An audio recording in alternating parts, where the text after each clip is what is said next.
Hola, ¿qué tal? Sean ustedes bienvenidos a la sesión 11 de la materia de evaluación e interpretación de estados financieros en la licenciatura en Administración y Comercialización. Recuerde usted de estar reforzando conocimiento en base al estudio continuo de cada una de las sesiones y las notas respectivamente. Muy bien, en esta sesión que daremos inicio, vamos a recordar un tanto lo que vimos la sesión anterior para efectos de poder incorporarlo a la presente. Usted recordará que comenzamos a hablar acerca de las técnicas y herramientas de evaluar la información financiera. Una de ellas es el método de razones financieras, en donde dentro del método de razones financieras vamos a conocer razones como son de solvencia, de estabilidad, de productividad, de ciclo de caja, y eso de cierta forma el objetivo de esta mecánica o esta metodología es llevar a cabo la toma de decisiones en la solución de los problemas que tiene la empresa. Esa es la parte enriquecedora y que justifica el método, la herramienta de poder llevar el análisis financiero. Iniciamos, obviamente, dentro de nuestro método, iniciamos con dos bloques muy interesantes. El primero fue el bloque de solvencia, en el que de cierta forma nos permitió conocer la gran importancia que tiene la solvencia dentro de la empresa. Una solvencia de manera circulante, corto plazo, una manera inmediata y una manera total, donde obviamente analizábamos derechos y obligaciones respectivamente de la empresa con el objetivo de dar consigo la solución al aspecto de poder cubrir nuestras obligaciones con los derechos de la misma. También empezamos o ingresamos a nuestro segundo bloque, que es la estabilidad. El estarnos manteniendo constantes y obviamente observamos el tema del origen de la estabilidad, de empezar a dar consigo por el origen del capital, la parte de pasivo con capital contable, el porqué y la gran importancia de que la empresa siga siendo parte de los accionistas y no de los terceros. ¿Por qué? Porque obviamente las obligaciones pueden ser tan altas que de cierta forma los acreedores pueden tomar el control de la misma por medio de las obligaciones que hemos tenido. Entonces, el tener dentro del control de la empresa los accionistas va a permitir seguir tomando decisiones al respecto de manera independiente y autónoma. Ahora bien, en esta sesión 11 seguimos con nuestra unidad 4, que es el análisis financiero. Y vamos a dar pauta a los objetivos de la misma. En primera instancia, el objetivo de esta unidad es, al finalizar el tema, el alumno comprenderá la función que tiene el análisis financiero como un factor en la toma de decisiones en la empresa. Y nuestros objetivos específicos van a ser dos. Dice, al finalizar la sesión, el alumno habrá aprendido la continuación acerca de la clasificación de las razones financieras y cómo determinar cada una de ellas. Y posteriormente, la solución de un caso práctico, llevando a cabo el análisis financiero correspondiente por el método de razones financieras. Por un lado, vamos a darle continuidad y obviamente darle fin al aspecto de ir analizando cada una de nuestras razones en su respectivo bloque, y posteriormente pasaremos por medio de un caso práctico a reforzar el conocimiento respectivamente. Vamos a entrar a nuestro tercer bloque. Así como, repito, la sesión anterior vimos la parte de solvencia y estabilidad. Ahora vamos a entrar a nuestro tercer bloque, que son las razones de productividad. Y cuando hablamos de productividad, antes de ingresar a nuestra definición, recuerde que es una de las cosas que la empresa tiene que estar constantemente acechando, la productividad dentro de la misma. Que esto le permita darle un toque diferente hacia sus competidores, porque la productividad le va a permitir dar consigo un crecimiento respectivamente. Si queremos obviamente incrementar nuestras ventas, pues el objetivo es que seamos productivos, que podamos fabricar más unidades, mejor calidad, mejor precio para la satisfacción del mismo mercado. Es por ello que la productividad en su definición nos dice lo siguiente: indica cómo está aprovechando la empresa los factores que intervienen, misma que se verán reflejados en dos rubros importantes: los incrementos de venta y por ende la utilidad de cada ejercicio. Los incrementos de venta, porque obviamente la venta es la parte de los ingresos, ¿sí?, que va a percibir la empresa. Y la utilidad pues va a ser la parte que va a dejar el negocio por haber hecho toda la parte, toda esta operación desde el inicio de la empresa hasta satisfacer con un bien el mismo mercado. Es por ello que en primera instancia nuestro bloque, dentro del bloque de productividad, nuestro subbloque, si lo queremos ver desde este punto de vista, vamos a analizar el estudio de las ventas. Y con ello vamos a abrir con dos razones. Una que nos dice lo siguiente. Vamos a titular nuestro bloque, va a ser productividad. Dentro de este mismo bloque vamos a tener el estudio de las ventas.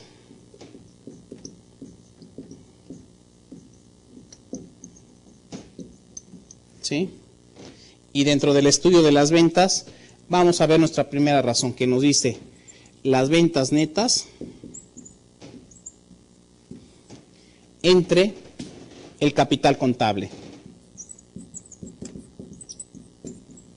Recuerde que nuestra regla para efectos de determinar la razón financiera es que las mismas se van a leer de denominador a numerador, ¿sí?, para conocer e interpretar cada una de ellas.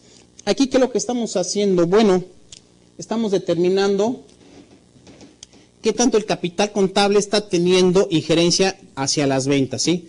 Aquí tenemos las ventas netas. ¿Por qué hablamos de ventas netas? Mire, usted recordará cuando veamos un poquito el estado de resultados, mencionábamos las ventas brutas y de ahí le descontábamos o hacíamos una minoración con respecto al descuento por ventas o bonificaciones o rebajas, y eso nos va a dar las ventas netas, lo que efectivamente se vendió, ¿sí? Es por ello que partimos de estas ventas netas y no ventas brutas. Entonces, queremos conocer en este apartado la relación que existe entre la parte de accionistas, qué tanto están aportando para que dé origen a las ventas en un determinado ejercicio, ¿sí? Y es por ello que nos dice la interpretación, dice, para tener una muestra de la productividad en las empresas, es necesario utilizar las ventas en relación con el capital propio y con el capital en movimiento, que es el de trabajo, que ahorita vamos a entrar con ese, pero aquí hago un paréntesis porque queremos ver cuál es el movimiento, ¿sí?, que existe entre el capital propio contra los ingresos que va a percibir la empresa respectivamente, ¿sí? El dinero propio contra los ingresos. Entonces, obviamente, aquí empezamos a tocar en cierta forma qué tan productiva es la empresa conforme al dinero que está teniendo la empresa en ese momento en el capital social, ¿sí? Si está teniendo la injerencia en las ventas, bueno, hay que empezarlas a incrementar, hay que ser más productivos. Vamos a ver la parte propia, pero también vamos a ver la parte de la operación diaria de la empresa. ¿Y cuál va a ser esa? La que nos menciona del lado derecho la siguiente razón, que nos dice que son ventas netas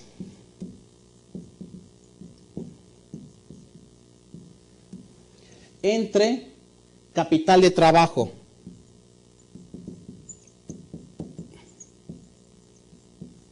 ¿Sí?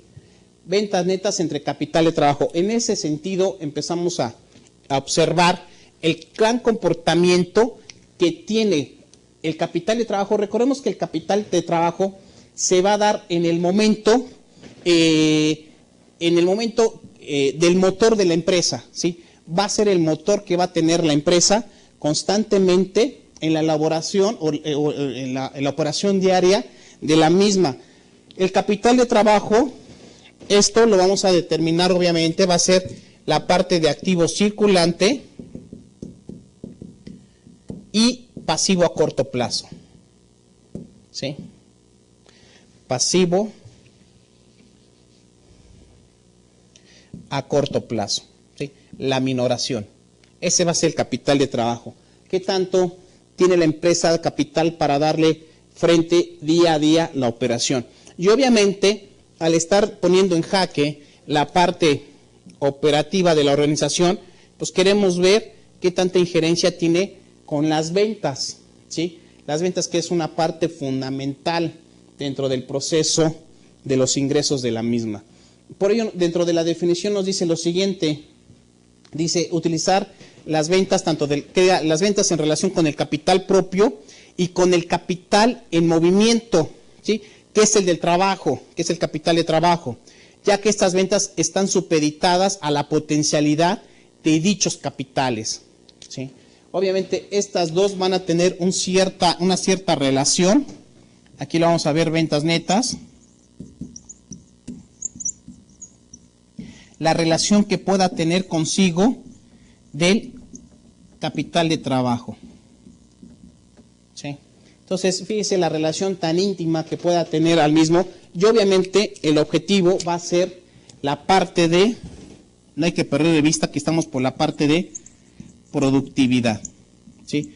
¿Qué tan productivas viene siendo tanto el capital propio como el capital en movimiento de la misma organización? Aquí es cuando abrimos la parte, el bloque de productividad por el estudio de las ventas. Ahora bien, más acerca de razones acerca del estudio de las ventas, vamos a ver algunas otras más que nos permitan también tomar juicios al respecto, y también las vamos a analizar y mencionar en este mismo momento. Ellas son las siguientes, va a ser las ventas netas entre el activo fijo, ¿sí? Por un lado. ¿Qué es lo que estamos observando aquí? Bueno, pues la relación, ¿qué tanto el activo fijo está teniendo pauta para que se originen las ventas? Si nosotros queremos tener productividad y queremos impulsar las ventas que se incrementen, quiero ver en ese momento el activo fijo, todo lo que son los inmuebles, qué tanta participación tienen para efectos de dar un incremento dentro de las ventas, ¿sí? Entonces, aquí vemos dos círculos, obviamente, la parte del activo fijo y por el otro lado la parte de las ventas netas. Entonces, en base a estos dos parámetros, empezar a ver y buscar la relación íntima, qué tanto están participando para que la empresa sea productiva. Eso es por un lado. Por el otro lado, observamos igual las ventas netas, pero aquí lo estamos comparando contra el activo total.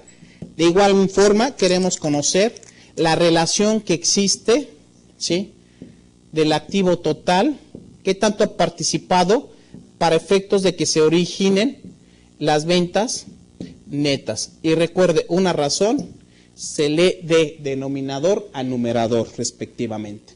Entonces, fíjese usted cómo haciendo aquí un paréntesis al respecto, cómo estamos teniendo con estas 4 razones que acabamos de ver, la gran participación que tienen las ventas, ¿sí?, porque es el origen del crecimiento, el origen donde yo puedo tener más ingresos, comparándolo contra activo fijo, activo total. En la diapositiva anterior observamos, la parte de capital contable y la parte de capital de trabajo, como lo está viendo usted en su diapositiva. Me regreso a la diapositiva en la que estamos y vamos a ver la interpretación. Nos dice lo siguiente: este resultado nos apoya para poder identificar el protagonismo que tienen los activos, tanto fijo y total, en la generación de las ventas de la empresa, ¿sí? ¿Qué tanto nuestros derechos están teniendo la gran participación de influir y que de cierta forma tengan crecimiento con los ingresos que pueda percibir la empresa en un determinado tiempo? Aquí obviamente estamos hablando de las ventas. Cuando hablamos de las ventas hablamos obviamente ingresos de contado, o bien lo que podemos tener la parte de crédito, ¿sí? Así como observamos el tema del análisis de las ventas por el lado de la productividad, ahora podemos ver el estudio de las utilidades para efectos dentro del mismo bloque de la productividad. ¿Qué tanto las utilidades nos pueden dar un parámetro de ser productivos en el entorno de la empresa? Y para ello vamos a estar analizando tres razones financieras, que son las siguientes. Aquí ya vamos a ver el estudio de las utilidades, repito. Dejamos el estudio de las ventas ya más que explicado y comentado. Y aquí va a ser el estudio de las utilidades. ¿Sí? En base a esto, obviamente, vamos a ver nuestra primera razón, que nos dice utilidad neta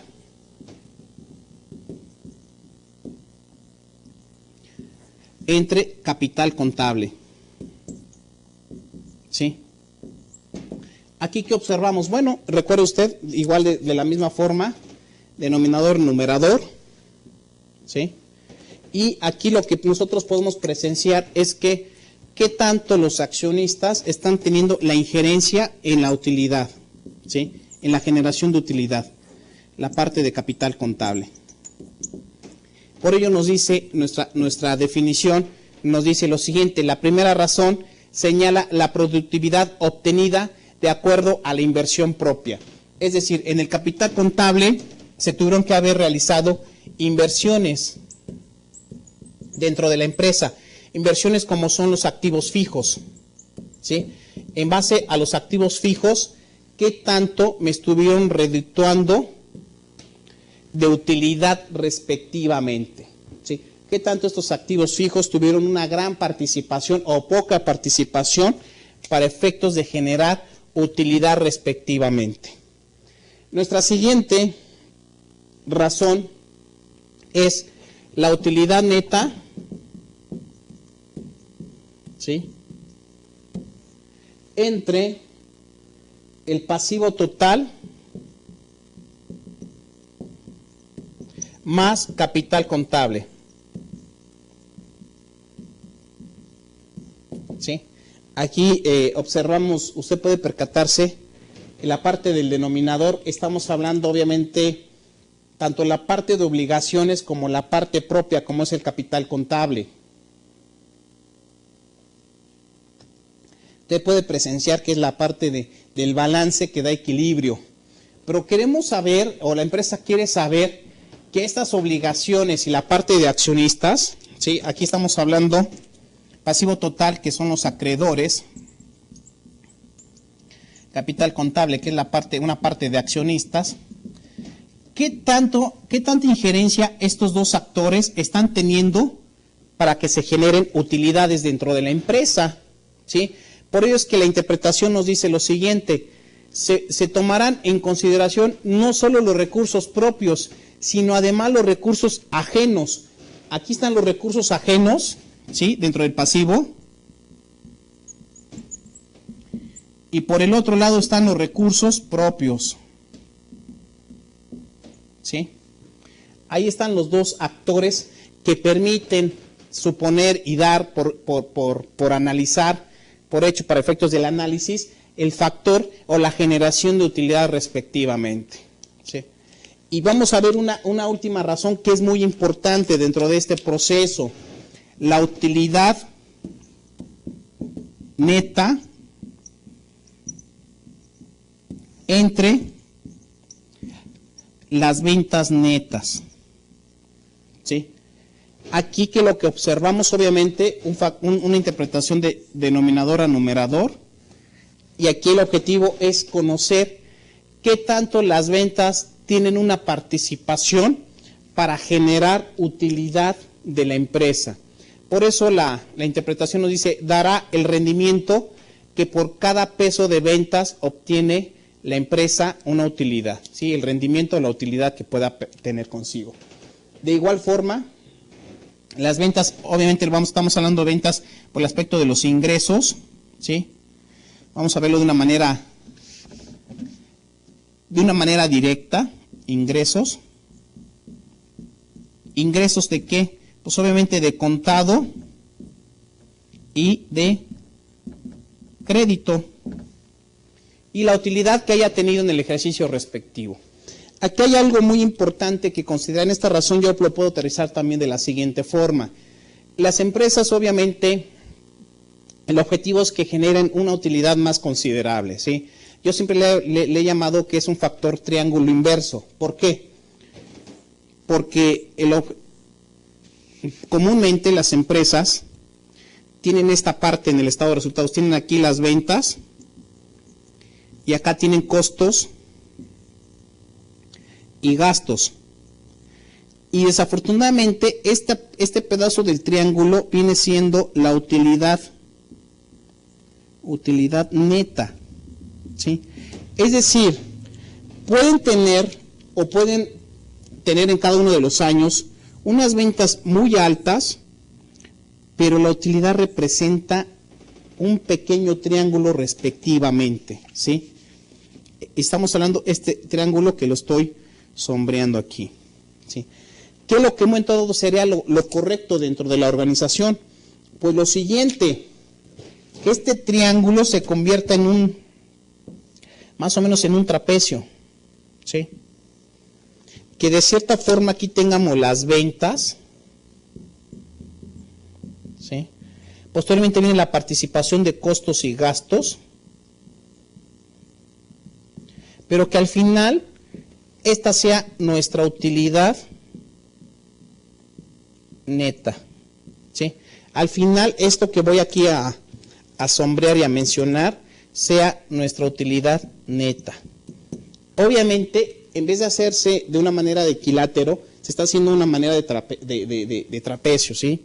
Una manera más amplia en el tema de la utilidad. ¿Por qué? Porque la empresa puede decir, bueno, mis ventas se fueron incrementando, ¿sí? Paulatinamente en cada uno de los años. Perfecto, excelente. Pero, ¿qué sucede con la utilidad? Yo pregunto.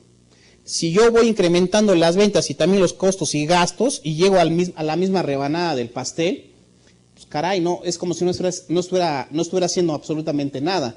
El objetivo es que las ventas, se vayan incrementando, ahí viene la parte de productividad, pero que los costos y gastos se administren, que era lo que comentábamos hace 2 sesiones, la parte de administrar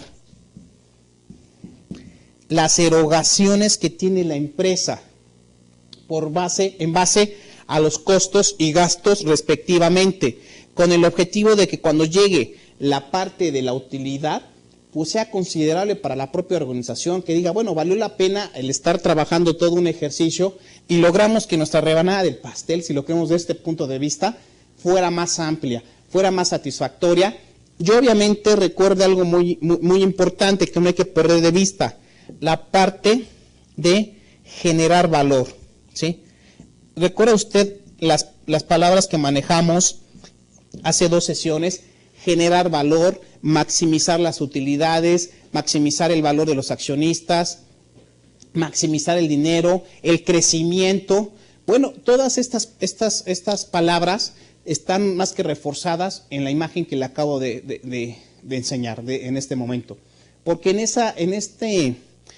este dibujo, en esta imagen, podemos percatarnos cuál es el objetivo de acrecentar el valor, de maximizar. ¿Para qué? Para que la empresa pueda tener riqueza e ir incrementándola respectivamente como uno de sus tantos objetivos de existencia dentro del mercado. Muy bien, aquí dentro de esta parte, aquí es donde empezamos a hablar también de la productividad, ¿no? Empieza a tener productividad la empresa y es por ello que dentro del estudio de las utilidades pudimos observar los 3 análisis. Por un lado, la utilidad neta contra el capital contable, posteriormente la utilidad neta contra la parte de recursos ajenos y recursos propios, es decir, pasivo total y capital contable, y por último la utilidad neta contra las ventas netas, llámese los ingresos que puedan tener de contado o de crédito respectivamente. El objetivo, obviamente, en este apartado, es ver qué tanto estos factores del denominador, o estos actores del denominador, para mejor dicho, tienen injerencia en la generación de una mejor utilidad para la empresa, ¿sí? Es por ello que en la tercera interpretación que nos dice, dará el rendimiento que por cada peso de venta obtiene la empresa. Es decir, por cada peso que yo vendo, que la empresa vende, ¿qué tanto me está generando de utilidad respectivamente? Si yo aquí, nomás para terminar y retomar este ejemplo, si yo aquí vendo 1 peso y voy a recibir 50 centavos, 5 centavos de utilidad, Caray, es donde viene la parte de que la rebanada del pastel es muy pequeña, ¿sí? Tenemos que buscar que la rebanada del pastel de la utilidad sea más amplia. Y viene nuestro último bloque dentro de nuestras razones financieras. Este último bloque es conocido como el ciclo financiero o económico. Y vamos a dar pauta a ello, vamos a anotarlo aquí en nuestro pintarrón para que podamos entrar paulatinamente en él y sepamos de qué, pues de qué trata esto, ¿verdad? Este último bloque, que va a tener el nombre de ciclo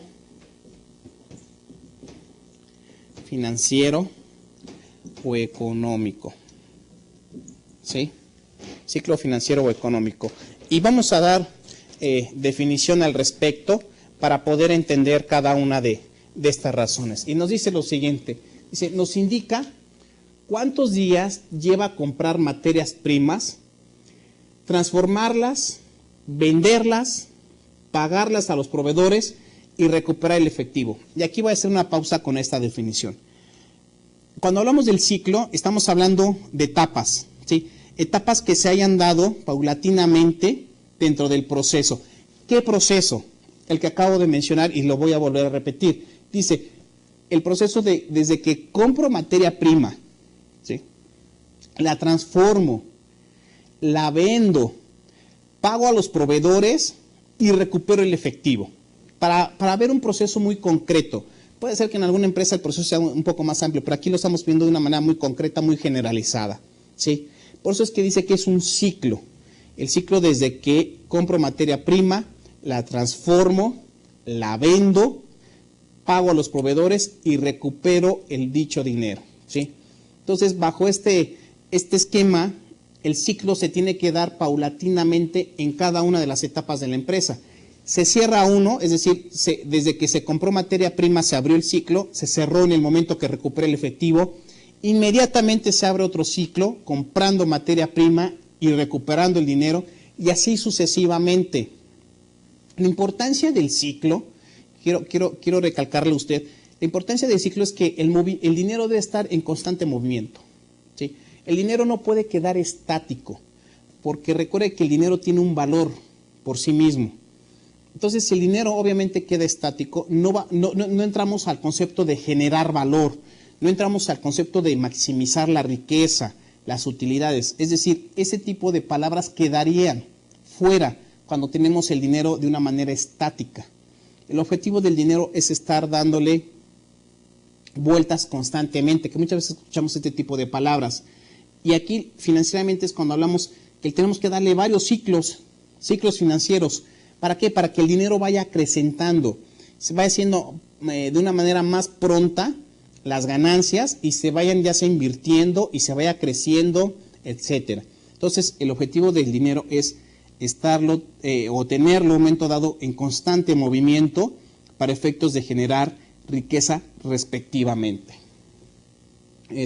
Posteriormente dice, el resultado se obtiene en días y cuanto menos dure, será mejor. Aquí lo que le comento, entre cuanto menos dure este ciclo, va a ser mucho mejor para la empresa, porque entra el tema que le acabo de comentar hace un momento, el aspecto del movimiento.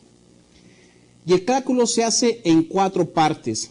En primera instancia, vamos a entrar con la rotación de los inventarios. ¿Por qué van a ser 4 partes? Porque es más o menos lo que acabamos de comentar en un inicio, la parte de materia prima, transformación, vender y proveedores y recuperar el dinero. La primera razón que vamos a ver es rotación de inventarios, ¿sí? En esta parte de rotación de inventarios lo vamos a determinar de la siguiente forma. Vamos a hacer una razón que nos diga los inventarios que divide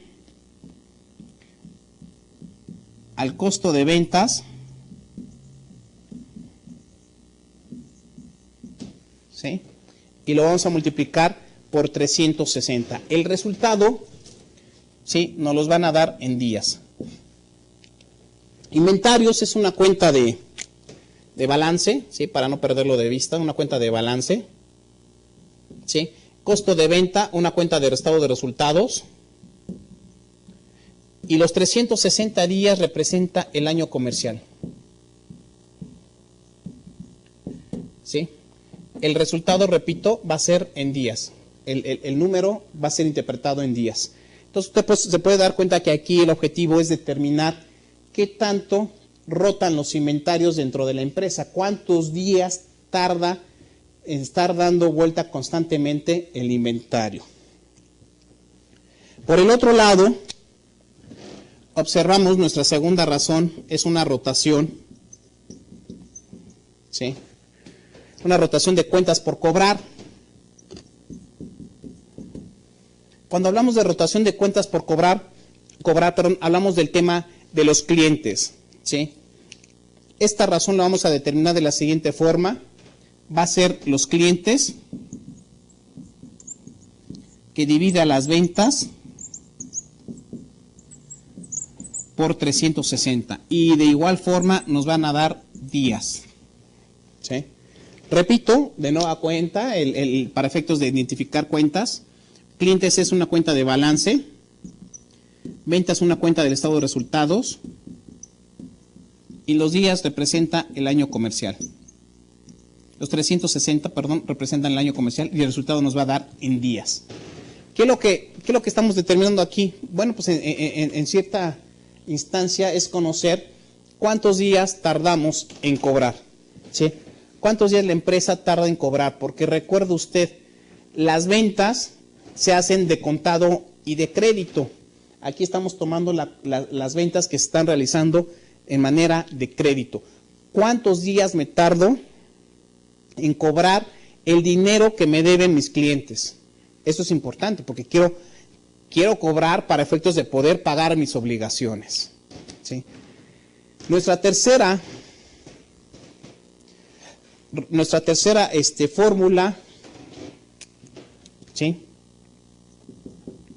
También va a ser una rotación.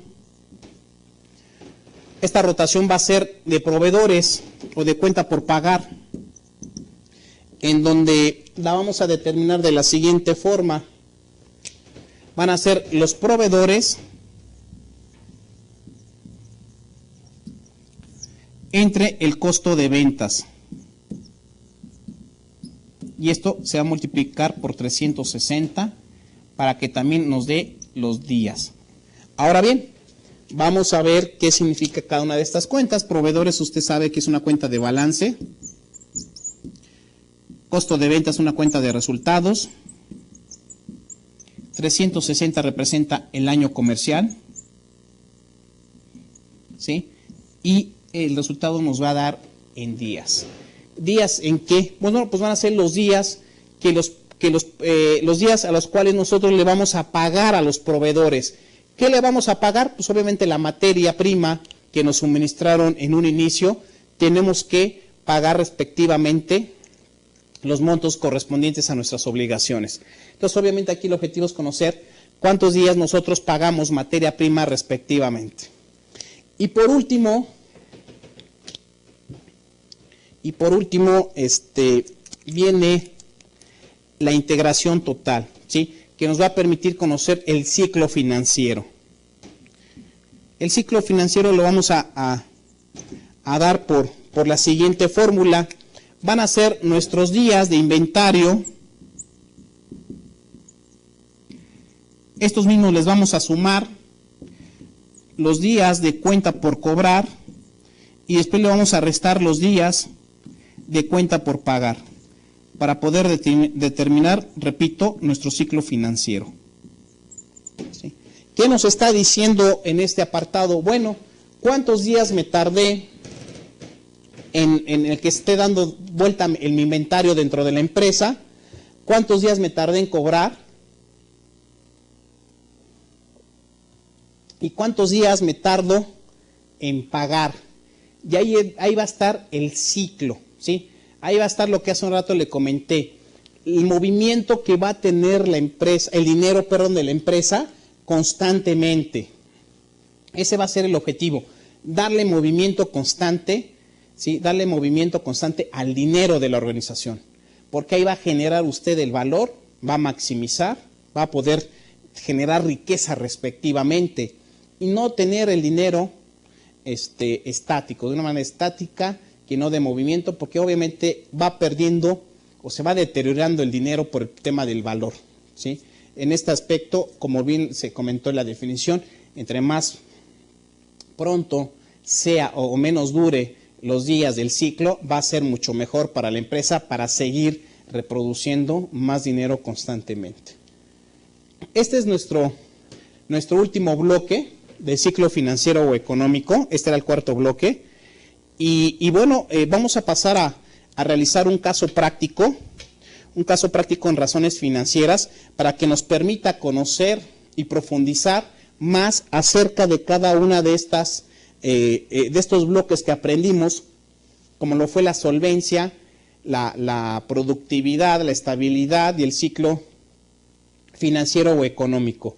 Nos dice lo siguiente en nuestro caso práctico, dicen las instrucciones, y dice: a continuación se le presenta un balance general y un estado de resultados de la compañía Producciones USB SADCB correspondientes a los años 2006 y 2007, con el objetivo de que se realice un análisis de cada año aplicando el método de razones financieras. ¿Cuál va a ser el análisis que vamos a llevar a cabo? Obviamente van a ser los bloques que comenté hace un momento. El primero va a ser la solvencia, posteriormente la estabilidad, en tercer lugar la productividad y finalmente el ciclo financiero o económico.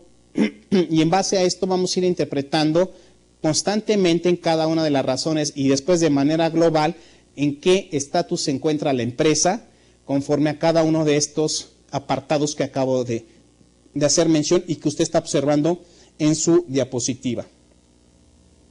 En la siguiente diapositiva usted se puede percatar que viene un balance general, ¿verdad? Un balance general en el cual ya nos estamos familiarizando debido a la realización que tuvimos en sesiones anteriores. Perdón, usted se puede percatar que viene las cuentas de activo, viene la estructura financiera para la parte de activo, posteriormente la parte de pasivo y capital contable en los años 2006-2007. Entonces se puede percatar que los saldos totales del año 2006 del activo balancean o cuadran perfectamente con el pasivo capital, así como el año 2007. Vienen los totales tanto de activo circulante como no circulante, y por el otro lado de pasivo corto plazo, largo plazo y capital contable. Y en nuestra siguiente diapositiva usted puede observar la integración del estado de resultados desde que iniciamos con nuestras ventas hasta que llegamos a nuestra utilidad neta. Entonces, en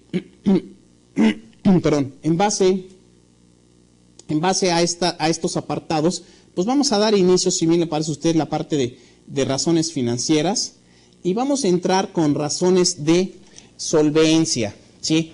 Que es con lo que abrimos nuestras explicaciones en la sesión anterior, y entramos con la parte de solvencia de circulante.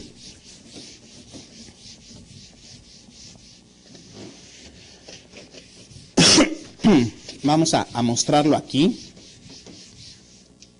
para que usted me pueda seguir en la elaboración del mismo. Entonces hablamos de solvencia, ¿sí? Nuestro primer apartado es solvencia de circulante. ¿Y cómo determinamos esta solvencia de circulante? Pues bueno, nuestra fórmula era la siguiente: activo circulante que divide al pasivo a corto plazo.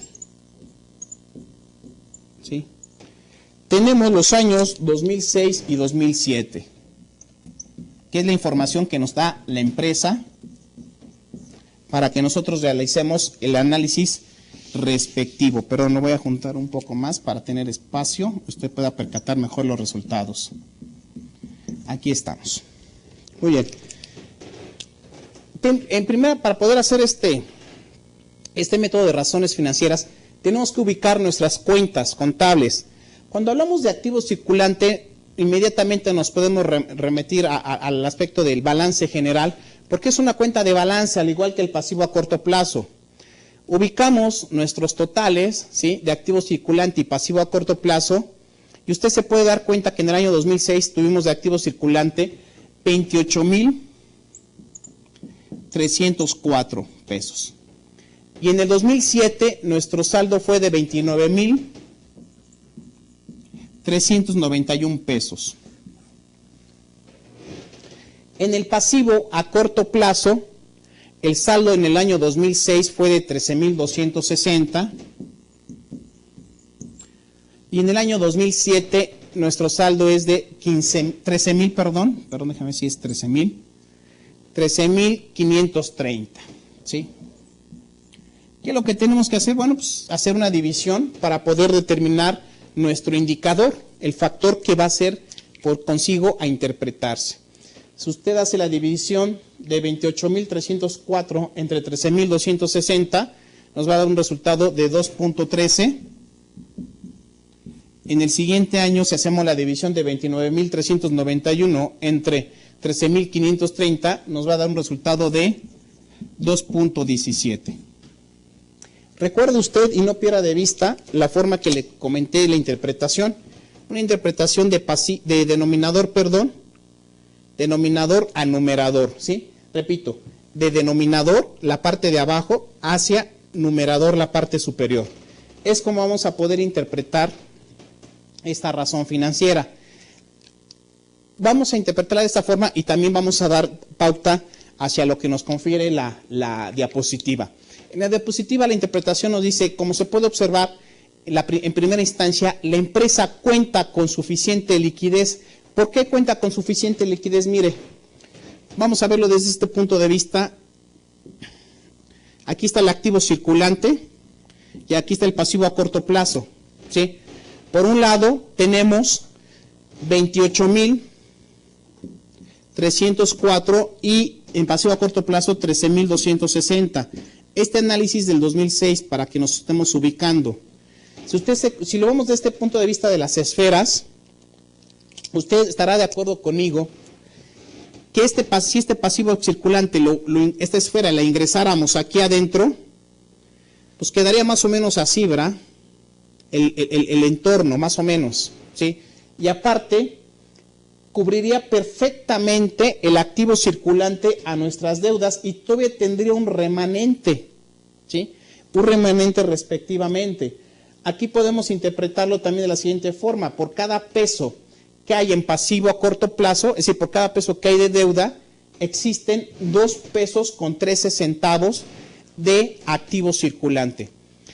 Si nosotros elimináramos los pesos correspondientes, realmente nuestra diferencia sería, ¿sí?, de 1 peso con 13 centavos. ¿Sí? De 1 peso con 13 centavos. Esa sería como que nuestra utilidad en el sentido de poder cubrir más allá de, y por ende la empresa muestra una factibilidad en el aspecto de cubrir sus obligaciones y aunado de cubrirlas, tiene este remanente mismo que puede irse con más deuda si ella lo requiere. ¿Sí? Por el otro lado también vemos, podemos hacer la misma mecánica, nos da un resultado de 2,17, ¿sí? Aquí se está incrementando 0,04 centavos más en rendimiento. Eso es benéfico para la organización, porque usted se puede dar cuenta que aquí la clave, usted se puede dar cuenta que los saldos se incrementaron, ¿verdad? El saldo de activos circulantes se incrementó, al igual que el de pasivo a corto plazo, pero al hacer la operación nos da pauta en el sentido de que hubo un crecimiento más considerable en el activo que en el pasivo propio. ¿Sí? Entonces, así es como usted en un momento dado puede observar respectivamente la interpretación. Repito, la interpretación de denominador a numerador. Por cada peso de deuda tenemos 2 pesos con 13 centavos de derechos. Enhorabuena para la empresa en este momento, dentro de la solvencia circulante.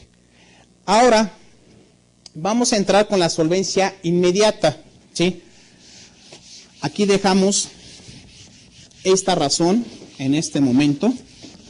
proseguimos con nuestro ejercicio, pasamos a la siguiente, que es solvencia inmediata. Y usted recordará que es un tanto similar, ¿sí? Pero esta va a ser ya la número 2.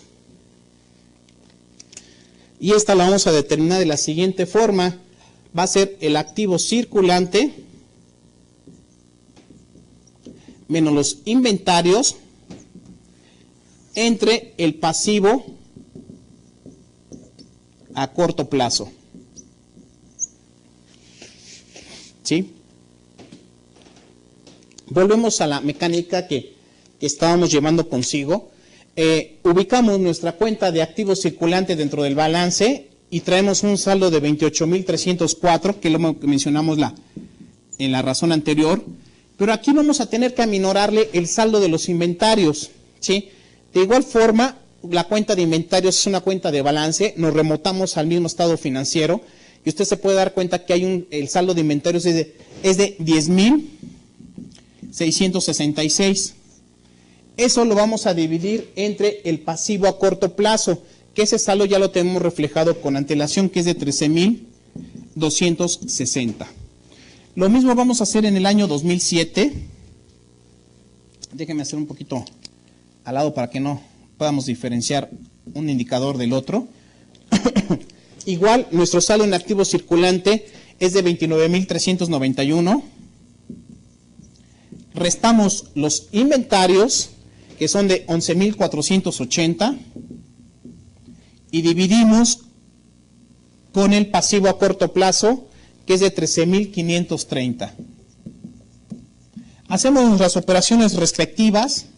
Nos podemos percatar que en el año 2006 nos da un indicador de 1.33, ¿sí? Y en el año 2007 1.32, ¿sí? ¿Qué es lo que hicimos aquí en esta razón? Mire, tenemos el activo, vamos a ponerlo aquí abajo, activo circulante, pero aquí hubo una gran diferencia. En el anterior le quitamos el inventario, ¿verdad? Y después lo comparamos contra el pasivo a corto plazo, ¿sí? Al haberle quitado el saldo de inventarios, esto implicó que aminorara nuestro indicador. ¿Por qué? Porque está afectando este importe en ambas razones, ¿sí? Estos inventarios representan una parte importante y proporcional dentro del saldo de la organización en el activo circulante. Es por ello que nuestro factor, ¿sí?, de comparación en un lado pues de un peso con 32 centavos y en el otro de un peso, perdón, este es 32 y este es 33. ¿Sí? Porque a los saldos, ¿sí?, le estuvimos aminorando el inventario. Sin embargo, la empresa todavía sigue teniendo una solvencia inmediata muy acorde, porque volvemos al tema de interpretar, ¿sí?, denominador a numerador. Y podemos decir, por cada peso de pasivo a corto plazo, contamos con un peso 33 centavos de activo circulante menos inventarios, ¿sí? Es decir, que si nosotros eliminamos los pesos correspondientes, todavía nos queda un remanente de 0.33 centavos o de 33 centavos. Entonces es algo benéfico para la empresa y de hecho nos los hace hincapié en la interpretación. Dice, a pesar de no considerar los inventarios en esta razón, nos podemos percatar que la empresa aún así tiene una liquidez aceptable que sin mayor problema puede cubrir sus deudas respectivamente. Es decir, cubre sus deudas a la perfección y todavía queda consigo un remanente que puede considerarlo si en algún momento desea endeudarse un tanto más. Vamos a pasar a nuestra siguiente razón, que es solvencia total. ¿Sí? Solvencia total, también vamos a tomar en consideración nuestras cuentas de que nos haga mención el análisis.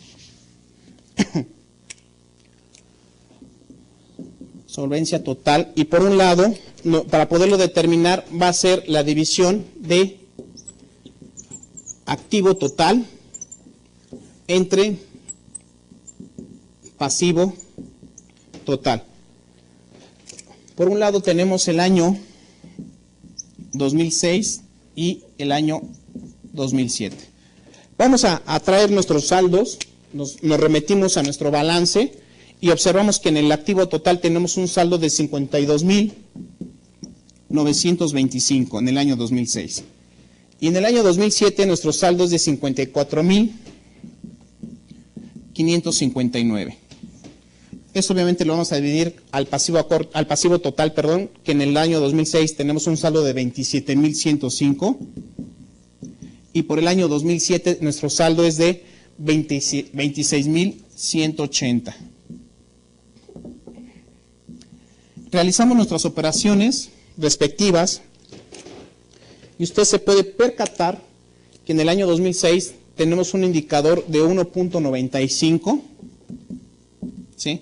Y en el año 2007 tenemos un indicador de 2.08. Practicamos nuestra interpretación, recuerde, de denominador a numerador, y decimos que por cada peso de deuda total que tiene la empresa, cuenta con $1.95 de derechos en el año 2006. Y en el año 2007, por cada peso de deuda que tiene 2.08 para cubrir la misma. Entonces, se puede percatar que dentro de la solvencia total se fue incrementando dicha solvencia del año 2006 al año 2007. La interpretación nos dice lo mismo en la diapositiva. Dice, la empresa refleja un buen comportamiento de liquidez, ya que cuenta con la solvencia suficiente para hacerle frente a sus deudas contraídas. En ese momento la empresa puede entrar en una etapa de tranquilidad porque los terceros no están invadiendo la propiedad de decisiones de la misma, ¿sí? Y vamos a entrar con nuestro último bloque, con el siguiente bloque, que va a ser el bloque de estabilidad, ¿sí? Recordará usted que el segundo bloque es estabilidad. Y dentro de este bloque de estabilidad mencionamos nuestra razón de estudio de capital, en donde vamos a comparar el pasivo total entre el capital contable. La misma mecánica, nos remontamos a nuestros saldos respectivos, ¿sí? En pasivo total nos vamos a nuestra cuenta de balance y observamos que tenemos un saldo de 27.105 en el año 2006 y en el año 2007 de 26.180. Ahora vamos a traer nuestro saldo de capital contable, igual nos remitimos al balance general y tenemos un saldo de 25.820 y por el otro lado tenemos un saldo de 28.379. Al hacer la operación respectiva, nos da los siguientes resultados. En el aspecto de 2006 nos da un resultado de 1.04 y en el año 2007 nos da un resultado de 0.92, ¿sí? Recuerde usted nuestra lectura de razón de denominador a numerador. Y decimos lo siguiente, por cada peso que hay de capital contable existe $1.04 de pasivo total. Cuidado, aquí sí estamos en un grave problema por el tema de la estabilidad, porque estamos mencionando, si hacemos el tema de las esferas, estamos mencionando que el pasivo, aquí está el pasivo, y aquí está el capital contable, y aquí en el pasivo hay un saldo de 27.105, por el otro lado es de 25.820. Entonces, ¿qué es lo que nos está diciendo? Que el capital contable perfectamente puede entrar dentro del pasivo, ¿sí? Y usted recordará que cuando vimos el tema de estabilidad mencionábamos que lo más sano es que los pasivos estén por debajo del capital contable. Aquí no lo estamos refiriendo, al menos en el 2006. Aquí estamos observando que nuestras obligaciones están por arriba de los saldos de los accionistas. En el año 2007, aquí ya tiene un cambio. Aquí por cada peso que hay de capital contable hay 92 centavos de pasivo total. Entonces aquí sí ya en el año 2007 se está cumpliendo la expectativa que hace en la sesión anterior mencioné en el aspecto de ir aminorando la parte de deuda contra la parte de accionistas. Aprende la empresa bien, encuentra su error y trata de hacer las correcciones respectivas para efectos de que el indicador pueda ser más cómodo para ella y que no los terceros tengan obligación en comparación con los accionistas. En el año 2007 la empresa se ve diferente con esta razón y de hecho la interpretación nos dice lo siguiente. En esta razón nos podemos percatar que en el año 2006 las deudas están por arriba del capital contable. Eso es un tanto peligroso, ya que los terceros tienen una mayor injerencia dentro de la empresa que los mismos accionistas. Afortunadamente en el año 2007 sucede lo contrario en beneficio de la empresa. Fíjese usted cómo en esta sesión estamos entrando consigo y de lleno en el aspecto de poder traer consigo la mecánica de estar conociendo las técnicas, principalmente de razones financieras, para efectos de la toma de decisión respectivamente. Como ahorita entramos con las razones de solvencia, las finalizamos y obviamente estamos con razones de estabilidad y así más adelante estaremos conociendo las demás razones con este caso práctico, ir tomando en consideración los saldos, la interpretación, las correcciones, el peligro que pueda tener la empresa en un momento dado. Bueno, de mi parte ha sido todo en esta sesión. Yo le agradezco mucho su atención y lo espero la próxima. Que esté bien.